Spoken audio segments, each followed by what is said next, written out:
Hey guys, welcome back to another Star Trek toy review. Today we've got two of the Eaglemoss Star Trek specials here. We've got the Enterprise C concept model and we have the future All Good Things Enterprise D with that third nacelle. Now, so this is the video that I really promised you guys that I'm going to be doing about a week ago. Now, I haven't been well lately and I just recovered. So now let's get cracking open with these two. Now let's crack open the Enterprise C. Just put the box over there. Let's just take out the ship, put it on the table. Take out stands. Yeah, it's a little tight. We'll get there.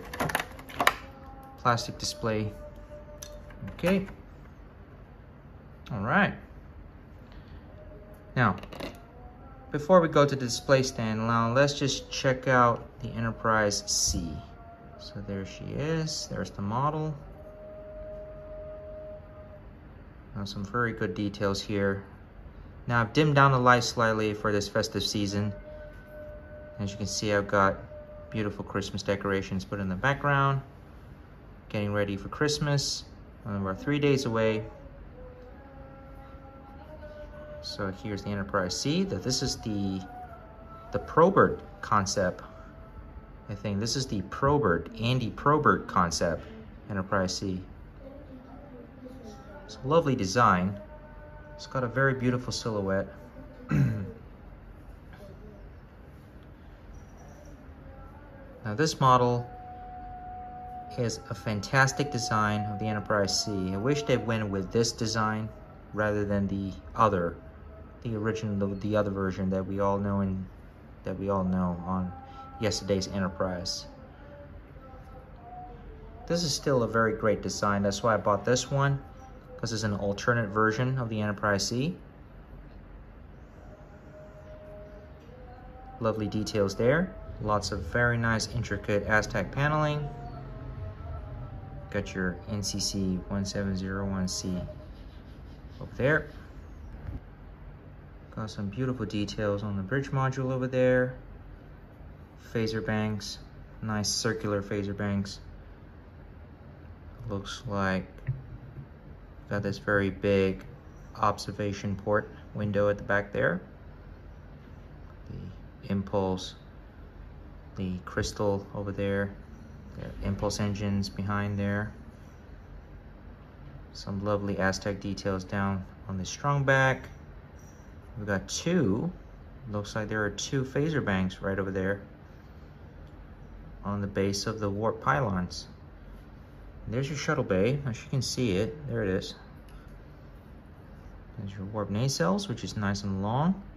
Got some very good colors on this. You can see the warp grills, they're clearly see-through, clear blue plastic, and clear red for the bassarts. They look like little cherry pieces. And right down there, deflected dish, nice and blue with a little gold in the middle. Okay, belly section, phaser banks. Looks like we've got a tractor beam emitter, I think. Okay, some more details running down the bottom over here.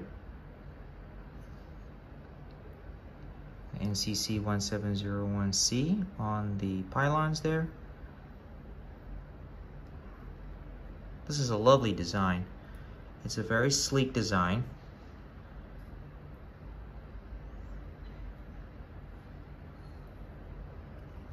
Okay. So there's your Enterprise C. Okay. Now we got it on the stand. So there it is. Very nice profile. Look at that view from the front there. It looks an aggressive profile. Now I really wish that they kept this design. Still like the other design though, the other Ambassador class design, the one that we all know from yesterday's Enterprise. But I think this one is a far more superior design. All right. Okay, Now let's move on with the future Enterprise D. Okay, here's the future Enterprise D, as seen in the episode All Good Things, season finale episode of season 7. This is an alternate Enterprise D, commanded by Admiral William Riker, and not Picard. This was no longer Picard's ship. This is also a very interesting design with a third nacelle, and it looks more like a warship. Now, let's take a closer look at all those fantastic details there. Now, the Aztec details are very rich. They're very deep, not as faint as on the other Enterprise D. You can clearly see there's your USS Enterprise NCC 1701D registry over there. Got some transporter emitters painted in gold and some white painted escape pod hatches. There's a tin forward lounge at the front there. Looks like we've got 2 of these phasers. Where are they? Phasers. Let me try and zoom this in. There we go. This looks like phaser emitters, phaser banks. Some extra phaser cannons sticking out on either side of the bridge module. And there you go. This, I believe it's a torpedo launcher right at the back of the bridge module though.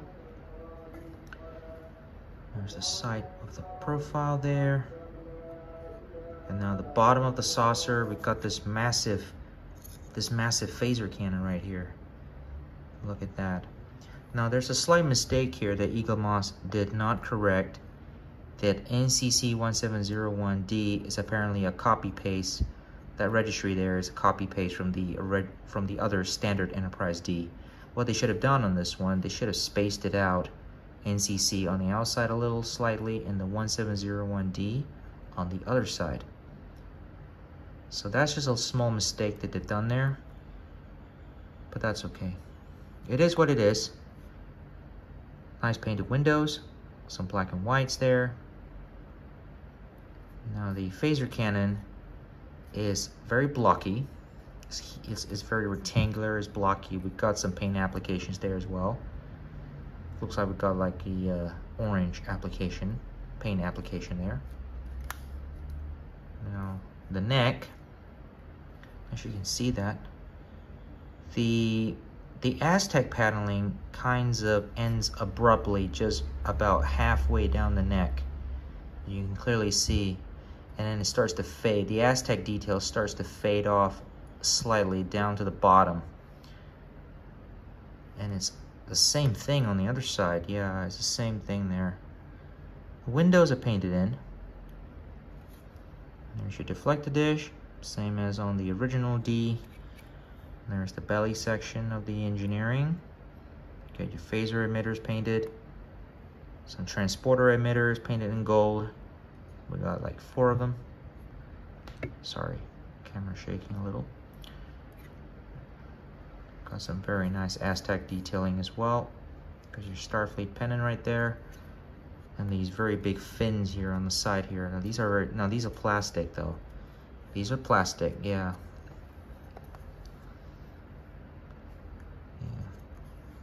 These are very thin plastic, so you got to be very careful with these. Whoever owns one of these models, the Enterprise D has plastic wings, plastic pylons for the nacelles. The only thing die-cast is the saucer section. The saucer is plastic. Sorry, the top part here is plastic. The rest of the saucer up to the bottom here is die-cast. Okay, let me just focus this in a little. It's slightly blurring out. Now the nacelles are also slightly different design. The only thing different is that there is a raised part right here on the back here. This part here is raised, which you don't see on the original D. We've got some clear blue warp grills. You can see the light shining right through it. And The basalt collectors, however, the clear red is the same as on the original D. They're not completely see-through. If you shine the light through it, it's not too strong. It's like it's completely painted on. You can clearly see it slightly. You can see a little light shining right through on that one. Just a little, slightly there. Impulse engines, now there are 2 extra impulse engines on the back of the neck right there. It's painted red. You have standard impulse engines on the either side of the saucer right there. It's painted red, same as on the original D. It's got some very nice detail. Starfleet pennants are all there. That's a very nice profile. Let me just try to zoom it in. Okay, here we go. Trying to get some focus on this. Okay, now let's just put this on a stand. Okay, got it on the stand. Now, on my version, the stand here is a little loose. The fitting on this clear part here. So, I have to grip it from the base. So here I can show it to you guys. Now, it doesn't go all the way in. The saucer doesn't go all the way into this joint right there. As on mine, it's a little tight because of that. That part right there is actually gripping on the engineering section. So it's a little too tight. I really wish Eaglemoss didn't need to put that right there, that grip, because it's hindering the connection for this section here. It's supposed to go onto the saucer. I'd rather have that gripping the saucer than having that part there gripping the engineering. But so, oh well, I'm gonna have to do it. I can't force it too much, otherwise I'll scratch the paint off, because that's what nearly happened to my original Enterprise model on the original stand. The original stand was just too stiff, the fitting. And I notice it's just very coarse. The fitting in there is very coarse, so you gotta be very careful with that with your models. You don't want the paint on your model to get scratched, otherwise it's so unforgiving. These models are so expensive and you just don't want to get another one of these. So you have to be very careful with them. So here you go, guys. Here's the Enterprise D. Here it is on a stand. Some very nice aggressive profile right there. And it looks almost like a warship. It looks very different with those fins on the back right here. And those 2 extra phaser cannons on the wings right there on either side of the bridge. It just looks so cool. But nonetheless, I still prefer the original D, and it's got a much more nice profile than this warship looking. Still a nice design. Okay. So there you have it, guys. There's your future Enterprise D. Got the 2 models on the table right there, and I just have one more model to show you guys. Now I won't be doing an unboxing just yet. This particular model I will be doing on another separate video. So here it is. Here's a little sneak peek. USS Shenzhou, sorry, NCC 1227 from Star Trek Discovery. Yeah, this is Philippa Georgiou's ship. It's a very nice design as well, and this is part of the special, I think. Yeah, this is part of the specials. This was a slightly larger model. This is the XL model. Yeah, now, this was Eaglemoss back then when it first came out. I think it was the year 2018. Yeah, this model came out about 2018 when I got this. Yeah, I got this in 2018. So this will be for a future video. Now, I hope you guys like today's video of the 2 Star Trek Enterprises. Enterprise C concept model and the future Enterprise D. So cheers, guys, and stay tuned for the next one. Have a great day, guys.